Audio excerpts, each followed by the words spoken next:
হে মুরলী মনোহর, আমি আমার পরাজয় স্বীকার করে নিলাম।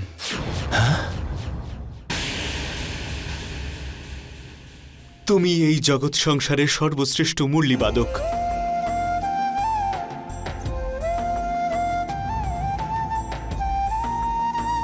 তুমি আমার প্রণাম গ্রহণ করো।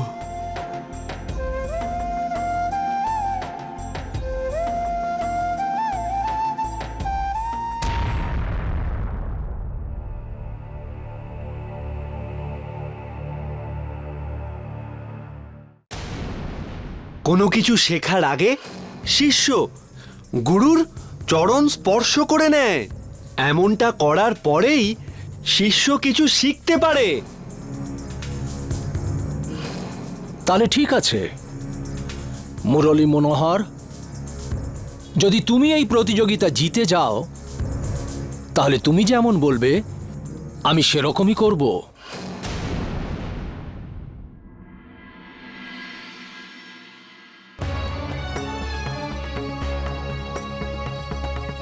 সেনাপতি,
হে গুরুদেব,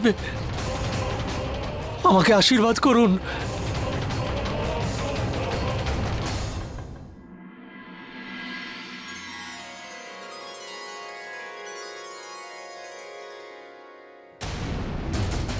আর ওই কৃষ্ণের থেকেও ভালো বাঁশি বাজানো শিখিয়ে দিন। অবশ্যই অবশ্যই শিষ্য পন্ড্রিক, অবশ্যই। আপনি আপনার এই কর্মের অবশ্যই সুফল পাবেন।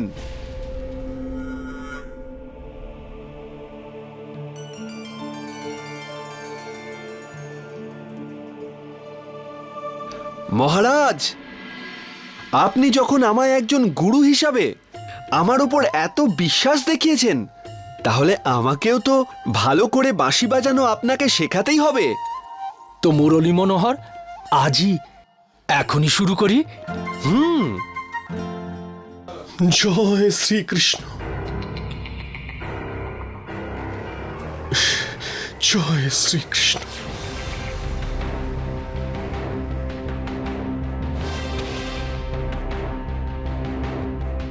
সুদামা,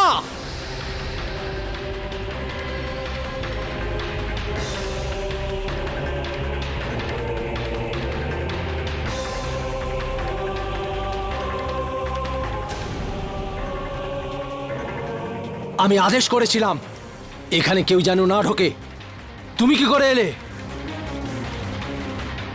ক্ষমা করবেন মহারাজ, ভুল করে আমি এখানে চলে এসেছি। ভুল? তোমার এই ভুলের দণ্ড আমি এক্ষুনি তোমাকে এখানে দেবো। মহারাজ,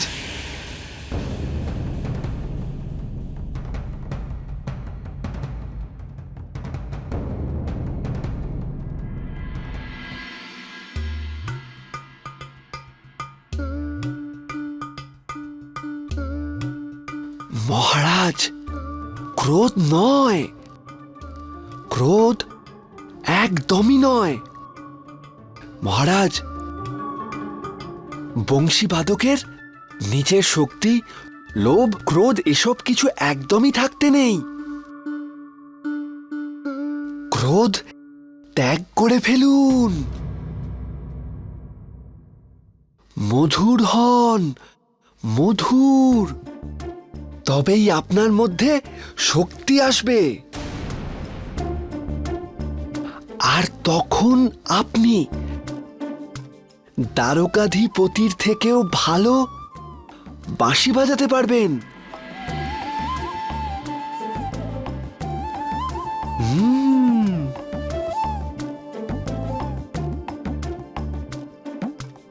সুদামা বন্ধু, তুমি যাও, নিজের কার্য করো, না হলে তুমি বিশ্রাম করো। আমি আমার গুরুর থেকে বাঁশি বাজানো শিখছি।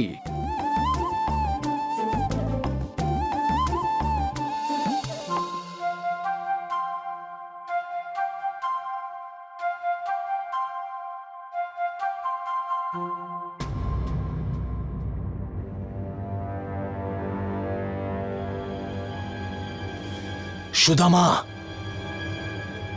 আজ তুমি এখানে যা কিছু দেখেছ কাউকে বলবে না। যদি এ কথাটা রটে তাহলে আমি তোমার গর্দান নেব। তখন কি করে জপ করবে? জয় শ্রীকৃষ্ণ, জয় শ্রীকৃষ্ণ। তুমি হাসছো কেন বন্ধু, যার জন্য আমার রক্ত আগুন হয়ে আকাশ ছুঁতে চাইছে? মহারাজ, আপনিও আমার সঙ্গে জয় শ্রীকৃষ্ণ বললেন। জয় শ্রীকৃষ্ণ? কখন? এখুনি। জয় শ্রীকৃষ্ণ। সুদামা! মহারাজ, এ কি করছেন? নিজের ক্রোধকে নিয়ন্ত্রণ করুন আপনি।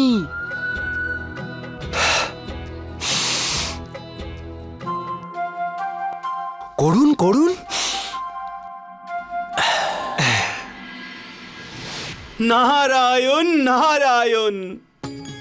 প্রণাম প্রভু। প্রণাম মাতা। প্রভু, যদি আপনি এরকম ভাবে সব জগৎ সংসারের সব পাপীদের নিজের শিষ্য করে নেন, তাহলে তো জগৎ সংসারে পাপ মুছে যাবে। মহর্ষি, পন্ড্রিক তো অবশ্যই আমার শিষ্য হয়ে গেছে, কিন্তু আমি ওনার মনও পড়তে পারি। এই সব কিছুর পরেও এই কথার কোনো সম্ভাবনাই দেখতে পাচ্ছি না যে পন্ড্রিক তার পাপের পথ ছেড়ে দেবে। এটা কি বলছেন প্রভু? এখন তো উনি আপনার শিষ্য। গুরুর কি এটা কর্তব্য নয় যে উনি নিজের শিষ্যকে সঠিক রাস্তা দেখান?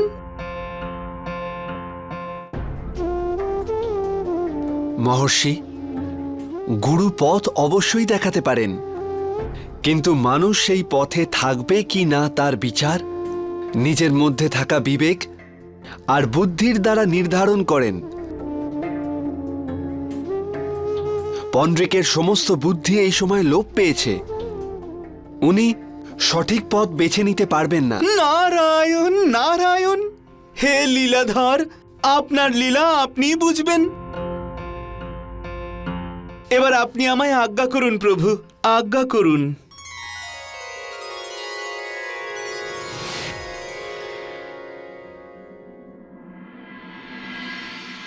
এই নিন ভগবান আপনার বাঁশি।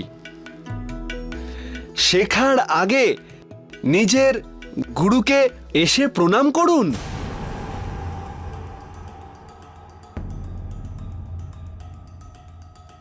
করুন করুন। এবার এই বাঁশিকে এইভাবে ধরুন। এবার এই ছিদ্রের উপর আপনার আঙুলগুলোকে এইরকম ভাবে রাখুন। এবার এই বাঁশিতে ফুঁ দিন।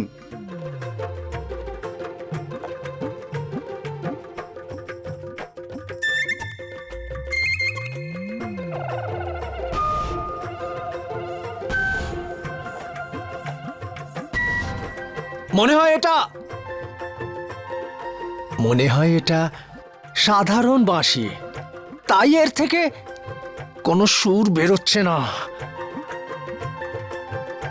আমি আমার জন্য সোনার বাঁশি বানাতে দেব, আর তার উপরে হিরে মতি দেওয়া ছিদ্র থাকবে। তখন তুমি দেখো সেই বাঁশির ভেতর থেকে কোনো সুরই বেরোবে না ভগবান। কোনো সুর বেরোবে না?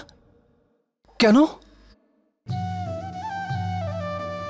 হে জ্ঞানী রাজা, যদি কোনো অন্ধ ব্যক্তির গলায় যদি স্বর্ণ আভূষণ পরিয়ে দেওয়া হয়, তাহলে কি সে নিজেকে দেখতে পাবে?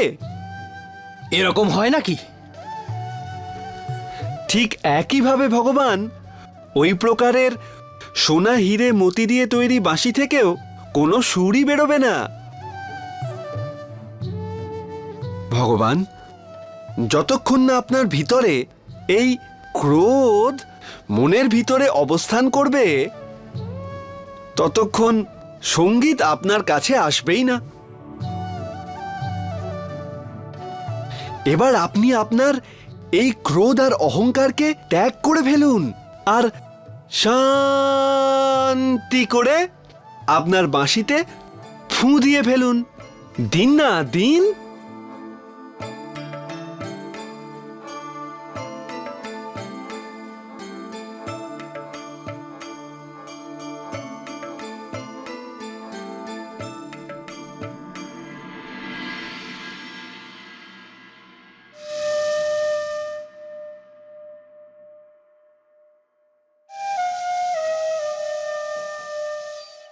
মুরলী, শুনলে? তুমি শুনলে? আমার বাঁশির সুর শুনলে? মুরলী, আমি জীবনে প্রথমবার কোনো বাদ্য বাজিয়েছি। শুনেছো তুমি আমার বাঁশির সুর? অবশ্যই শুনেছি ভগবান। শুধু আমি নয়, এই সমগ্র সংসার শুনতে পেয়েছে। আপনি তো এইবার খুব নিখুঁতভাবে করেছেন ভগবান। এই বাঁশি তো আপনার চাকরে পরিণত হয়েছে। ভগবান, এখানে বসুন, আর যেভাবে আমি বাঁশি বাজাচ্ছি আপনিও শুনে ঠিক সেভাবেই বাজিয়ে চলুন। বসুন।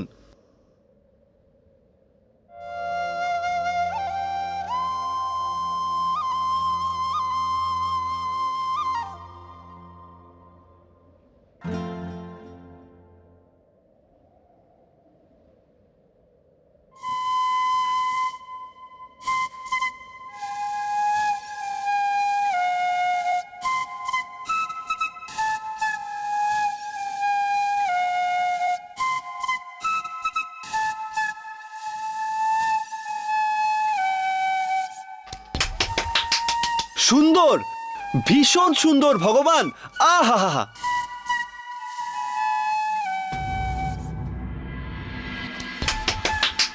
সুন্দর, ভীষণ সুন্দর ভগবান। আহা! কি সুন্দর সুরে বাজাচ্ছেন আপনি আজ। এমন বাঁশির সুর শুনে তো যে কেউ গভীর নিদ্রায় মগ্ন হয়ে যাবে। তার মানে? মানে ভগবান, আনন্দে। 10-15 দিনের মধ্যেই আপনি এত মহান বংশীবাদক হয়ে যাবেন, তখন যে কাউকেই আপনি বাঁশি বাজানো শিখিয়ে দিতে পারেন। ভগবান, আপনি তো সত্যি একজন ভীষণ প্রতিভাশালী ব্যক্তি। মুরলী, আমি ভগবান বাসুদেব, রাজা পনরক। আর ভগবানকে তো মহাপ্রতিভাশালী হতেই হয়। সত্যি কথা ভগবান, সত্যি কথা।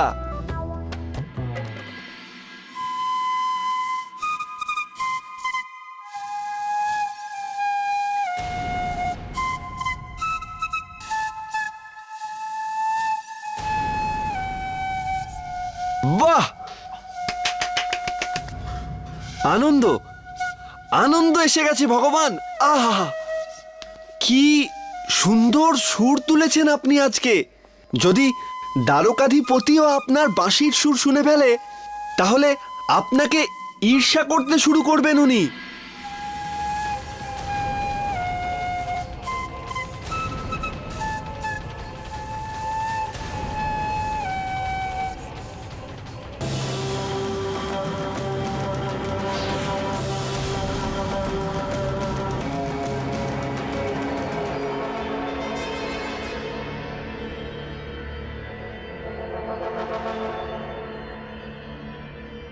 হে হলধর, আপনাকে খুব চিন্তিত মনে হচ্ছে।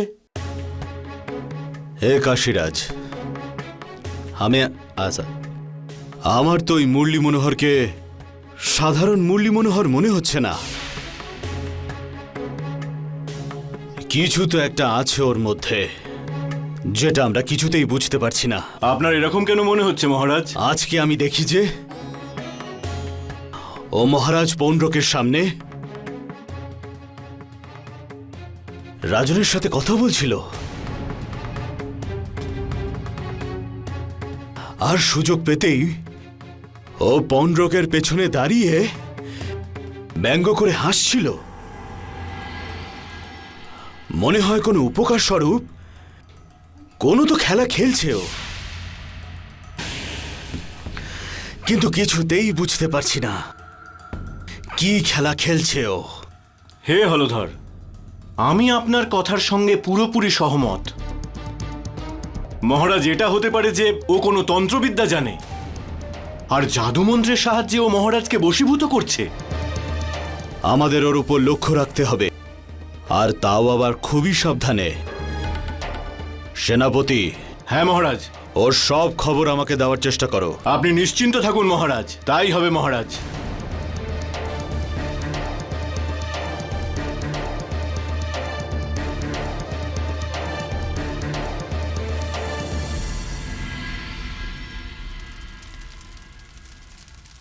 আজ থেকে তোমরা দুজন মুরলী মনোহরের সব গতিবিধির ওপর লক্ষ্য রাখবে।